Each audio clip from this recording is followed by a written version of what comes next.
Rally car fans, so today we have a historic race car, the Renault 5 Maxi Turbo. This livery won the Rally France in 1985, the Tour de Corse. I'm probably not pronouncing that correctly. So it's by Tarmac Works. There's some information. They are licensed. Well, let's see how many decals I can complain about in this video. I just hate decals. You'll see why. You'll see why. There's a more popular livery that won the Monte Carlo Rally, but I actually have that in 187 scale, so that's why I decided to go with this one. Nice little blurred graphic back there of it running around some sort of rally tents. And this has an antenna, as you can see, so I'm not going to take it off the base. Oh, cool, there's some decals. I bet they're probably related to tobacco or something. Yeah, Rothman's cigarettes. Yeah, I'll have to get around maybe to adding those, because where else am I going to put those decals? But not right now. Alright, so let's try to take a look at these images here. This number's not matching up, but I'm pretty sure it's the same car. Okay. The wheels, yeah, look good. You gotta love that scene. Blasting out the side exhaust. All those headlights. Really cool. So, this car was produced between 1980 and 1986 in Belgium, at least. It stopped in 84, I guess, in France. And they made around 5,000 of them. It was developed because they saw that how Lancia was being so dominant with their Stratos, which is pretty much a dedicated rally car. So that's what was the intention with this. The regular road-going car would have a front engine, front-wheel drive, and that's why it looks like a hatchback. But this car, they put the engine in the mid-rear, and it's rear-wheel drive for racing. And it had a 1.4, but later on a 1.5 liter engine. And they finally tuned it up to like 380 horsepower. And it won the French Super Touring Championship. It won many national championships, obviously in France, but also Portugal, Switzerland, Hungary, and Spain. And then in 1981, it won the Monte Carlo Rally, the very first time it tried in the WRC. So it's a historic race car. I just think it looks awesome with this crazy wide body action here. I remember seeing one of these just parked somewhere, I think it was in Colorado. So they were like gray market vehicles imported into the US. Okay, well, you got a nice printed on base here. You got this dirt like graphic. Or is it a sticker? I'm not sure. Only time will tell. There is a thickness to it, so maybe it is a sticker, but hopefully it won't peel off.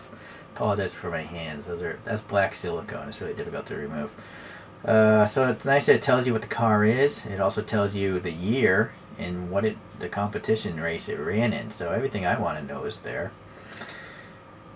Alright, well, let's start with this side here. I think those wheels, it's hard to say. They look like the photographs, but they look too big. You know, the photograph is running smaller diameter wheels. But I'm not sure if they ran wheels like this, possibly just for the street segments of the race. You know, they wouldn't run such low profile tires on a dirt race. But maybe if it was a tarmac only stage, they could have maybe had bigger rims like this. But yeah, I think I would have preferred the wheels to actually be smaller. There is some printing there, speed line there in the middle, the center cap or hole, and the 4 lug nuts are printed black okay. You can see there's a little bit of a mess right here. I don't even know if these are passing air. Alright, so that mess can be chipped out. Looking at the other side, oh yeah, it is passing air. Those are actually openings, you can see way over here. I thought they were just black paint for a moment, but no, they're actually passing air, so that's pretty realistic. Alright, now you can see why I'm going to complain about decals. There's an air pocket here. Look at this. It's like a balloon. How is that realistic? Alright, unless this was vinyl wrapped, which wasn't happening back then. So that's not cool. This is why I don't buy too many Tarmac Works or Inno 64s anymore. When I first entered the hobby, I'm like, these things are awesome. But now, this is not awesome. I've grown to appreciate Mini GT more because they cost less and they tampo print everything. Besides the disgusting air pockets, look at the wrinkliness of this. The orange peel effect of a decal is simply not attractive. You know, when the paint is smooth like here, and then you have this wrinkliness, it's like two different bodies are in one. So that's another reason why decals aren't good. And this is why I always ask you guys to complain on social media for these companies saying stop using decals. Other cheaper brands don't use them. So why are these companies doing this? I assume it's probably cheaper to run decals than to tampo print it. But it's not good for collectors. Alright, well, that's my complaint. I'll say it every time there's a decaled model. The side vents here, they're pretty deep. There's no black paint though, but I'm okay with that. The side windows, they do have tampo printing here. This black line, it's not a decal. This I also think is a tampo print. See, so they're capable of using tampo prints, but they just don't on the body. So look at that. Yeah, it's not good. I can't even see the door cut because there's a giant air pocket there. The door handle is raised. There's some bump here for a lock. I guess that's just for the side. There's this mirror here. It's rigid. So that's another reason why you probably want to keep this on the base, because if you drop it, you know, that thing's going to snap off. Alright, the antenna's a little bit short, and it's plastic. It's not metal. I think it's plastic. Alright, so again, look at this horribly wrinkled roof. It is not attractive at all. And then you got the air pocket there, just reflecting a lot of light. So, yeah, that's pretty bad. Going to the front, this is nice though. You know, we have all clear plastic lights. So there's 8 pieces of plastic, you know, mimicking the lights on this. And they all look like they have light bulbs behind them, the way they molded the plastic to go into the die cast. There's also some patterning here for the grill. That's nice. This is pretty far in there. I can't tell if there's anything back there, but it's dark, and I guess that's realistic. It's dark here, and this darkness actually has a tow hook coming out of it, so that's cool. This license plate actually matches that rear photograph, so that's legit. Yeah, very nice. I like the bug-eyed look of rally cars. Okay, we have some ribbing here, and this white is paint. It's not a decal. There's no air pockets that I can see. Unless, what's that? It looks good. Now this also is a tampo print. So the top view of this car model seems pretty good because this is all paint. This is paint. That's paint. So good. Alright, separate windshield wipers, molded plastic. You can see a little extra molding there. So very three-dimensional. You know, it's actually crossing 2 planes here, the metal and the plastic, so that's very realistic. Very cool. Tampo print on this windshield banner, very nice. There's some fine scratches here. I wonder if they actually polish these before they put them in the box. You know, get the fingerprints off. Okay, this side here seems okay. At least all the wheels, you know, the black is generally printed in the center. It's just that. So not good. Alright. Let's go around to the rear. We have some, what looks like black paint for these louvers. And then also some black in these vents here. The taillights are clear plastic. There's some red, orange, and clear. Seems it could have been better. I feel like they may have painted those colors onto the clear plastic, but there's not enough color here. So it could have been better. These little depressions, they're just red on the real car, so I guess that's fine. It's just red, unless they printed on a different red. Again, the license plate matches, but this is a decal. You can see that. Not cool. Alright, tampo printing. No, or no, that's pretty wrinkly. That could be a decal as well. And there's a whole lot of stuff going on blocking the view of the rear. There's not enough black paint on this wing, or maybe this is a decal. Yeah, I think it's part of this decal up on top, so that's another problem. Not enough black covering that wing. There's some vents here. Oh, look at this. That's unexpected. That's like, is that touching the tire? No, it's not. That's a deep, deep vent, but unfortunately it's not actually hollow, and it's only on one side of the car, so I would have to assume that's realistic. I wonder if that's the intake to the engine. Leave a comment if you know. No, or maybe these, well, these could be probably for the radiators, I imagine. Okay, there's also some vents up there too. So the interior is going to be a little tough because they're molded windows, but let's see if we can see some seat belts or anything like that. Well, the steering wheel looks like a race steering wheel, like it's bolted on. There's no airbag or anything like that. The gauges are molded in, just round circles, no decal for the gauges, but I think this dashboard is unique to this race car. Because look at the passenger side. It looks like there's a whole bunch of switches or screens, which you wouldn't get on a normal road car, I don't think. But leave a comment if you know better. I'm just guessing most of the time here. I see, so there's a whole spare wheel and tire there. But that tire is a slick.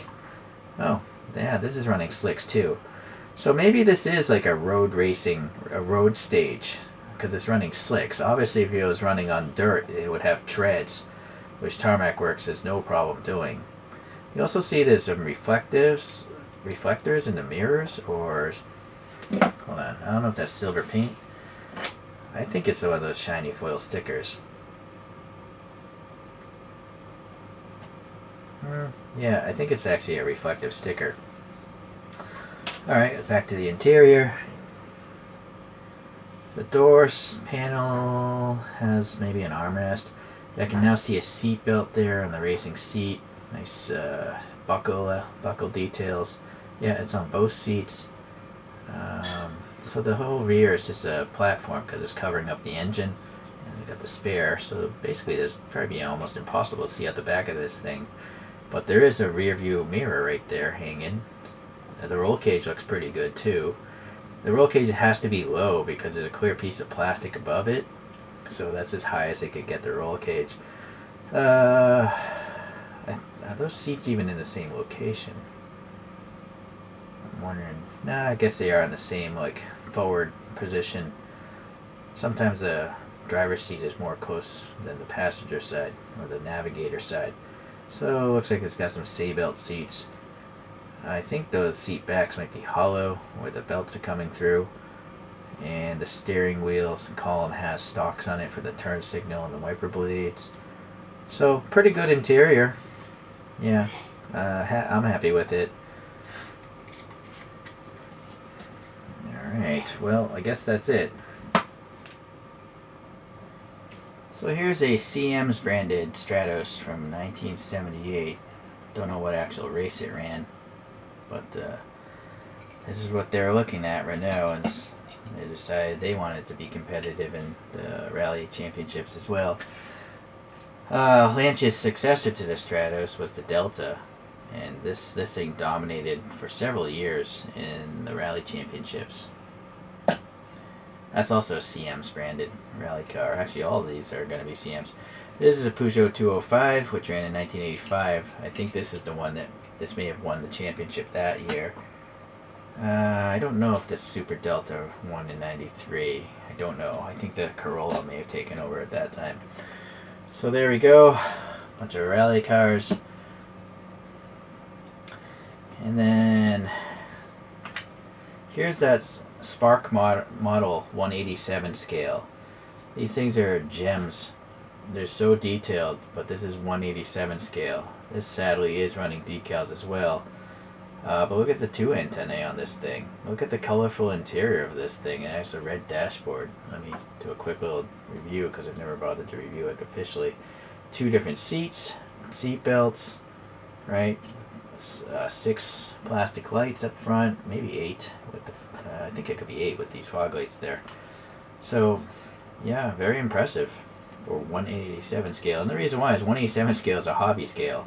It's a model railroading, the most popular model railroading scale, I think, HO 187.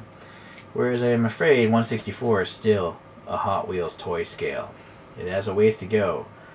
It's definitely getting better though. I mean, there was a time where I guess TLD was the best, but they're kind of a joke now. Alright, well, this is okay. I feel for me, naturally the decals are the worst part of it. But even past that, the taillights could have been painted better. They just don't look like they're colorful enough. You know, there's literally a whole edge that's just totally clear plastic. So, and then it is questionable about the size of the wheels. You know, was it running slicks on what looked like 18-inch rims? I don't think this thing would have ever ran 18-inch wheels. So I don't think that's accurate. If now that I think about it, I just don't think in 1980 anything had 18-inch wheels, right? I don't think they existed unless it was a semi-truck. But that's just me. I'm always wrong. Anyways, thanks for watching, guys. I'll see you in the next rally car related video. See you at the next slide.